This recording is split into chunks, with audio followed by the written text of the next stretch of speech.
Welcome, everyone. I am so glad you're joining us today for this explainer. What we're going to do together right now is, well, it's something I absolutely love doing. We're going to completely strip away all that daily noise, step back from the dizzying headlines, and just look clinically at the actual blueprint of a highly impactful statement. The title of our source material today is The Trump Doctrine on Election Integrity and China. And it's actually fascinating because it relies on just one foundational sentence. But as we dig into it, as you'll see in just a minute, there is an incredible amount of strategy and structure packed right into that single line. It really is a masterclass in how political messaging is built from the absolute ground up. Okay, let's dive into this. To really grasp what defines this doctrine, we have to look strictly at how the information was constructed and, crucially, how it was delivered to the public. To understand any doctrine, you first got to understand the architecture of its messaging, right? And the architecture of this specific statement is incredibly precise. It's built on a very deliberate, calculated method of delivery, which is then immediately followed by a fascinating, really interconnected two-part claim. Understanding this framework entirely changes how you process the message itself. Section 1, the primetime address. Because remember, the context and delivery method of a message are just as important as the message itself. Before we even look at the exact words that were spoken, we really need to examine how they were broadcast. Because in the world of high-level communication, the framing literally sets the stage for everything that follows. Our source text explicitly notes that U.S. President Donald Trump delivered a primetime address. I want you to focus on that specific phrasing for a moment, primetime address. Because this wasn't just some passing comment on a tarmac or a daytime press briefing or, a written memo quietly released late on a Friday afternoon. A primetime address is arguably the most high-profile format available to a U.S. president. Think about it kind of like the Super Bowl of political communication. When a major network actually clears its standard evening programming for a presidential address, it's designed by its very nature to capture a massive, captive audience just sitting right there in their living rooms.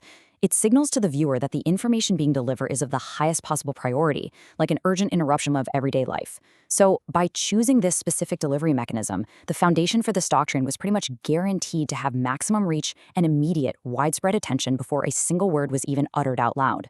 Section 2, the dual-pronged claim.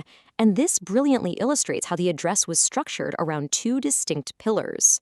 Once that massive primetime audience was totally locked in, the message itself was structured around two very distinct yet heavily interconnected pillars.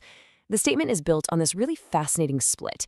It doesn't just focus on an external threat, and it doesn't solely look inward at domestic processes either. It actively divides its focus. As you can see, we have a specific foreign accusation regarding interference by China, and that's paired directly with a domestic allegation concerning vulnerabilities in voting systems. Both international and domestic factors are presented side by side as part of a single unified doctrine on election integrity.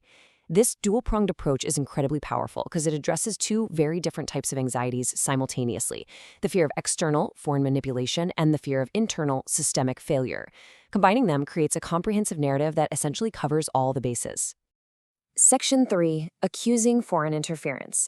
Let's look at the first half of these dual claims, strictly sticking to the facts of the statement. The source material states clearly that the president accused China of interfering in the 2020 election. Now, this is a highly specific international claim. Just think for a second about the psychological and political impact of naming a specific adversary here. The statement doesn't just use vague language about global adversaries or bad actors in the abstract. It zeroes right in and levels the accusation directly at one distinct nation, China. And it ties that accusation firmly to a specific event, the 2020 election. Precision matters deeply in a doctrine like this. When a message points directly at a known global superpower, it instantly elevates the stakes of the claim. This forms the external boundary of the doctrine. It tells the audience that the issue of election integrity isn't just some domestic administrative dispute. It is, at least in part, an international issue involving a foreign power, firmly framing it as a matter of national security. Section 4, domestic voting system vulnerabilities. Let's move to and see how this builds from the foreign accusation straight into the domestic allegations. Now, what's really interesting about this slide is the highly charged rhetoric used to describe American voting systems in the source material. The doctrine doesn't just stop at the border. It immediately pivots and shifts the focus from an external actor straight to the internal mechanics of the election itself. Notice the specific language used here. The phrase "shocking vulnerabilities" is definitely not an accident. The source text quotes the president alleging these vulnerabilities in American voting systems. Think about the heavy rhetoric at play here. The word vulnerabilities on its own implies a certain weakness or a lack of security in the physical or digital infrastructure of voting, right? It's basically a technical term. But adding the adjective shocking completely elevates the temperature of the statement.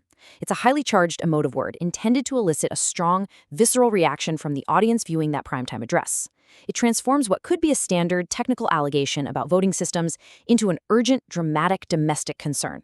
This is exactly how you take an abstract concept like election infrastructure and make it feel immediate and deeply personal to the viewer. Section 5, Defining the Doctrine. Let's consolidate all this information and define the exact title of our source material.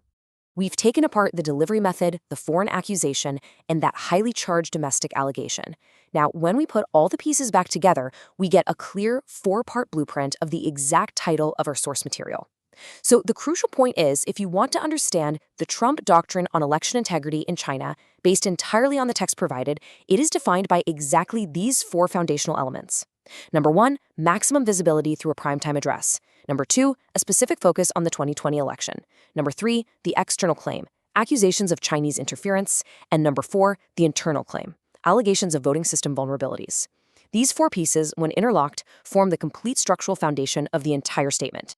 By combining a foreign accusation with a domestic, infrastructure-based allegation in such a massive public forum, a very specific framework for debate was established. And understanding this framework is absolutely crucial for how we consume information going forward. The next time you watch a major political address or read a breaking news statement, I really encourage you to ask yourself, what is the architecture of the message? Is it leveraging external threats, internal fears, or maybe a combination of both? This leaves us with a pretty compelling thought to consider. When a doctrine fuses international interference and internal vulnerabilities into a single narrative, how will these dual claims shape the future of election integrity discourse? Thank you so much for joining me for this explainer, and keep looking closely at the structure of the information around you.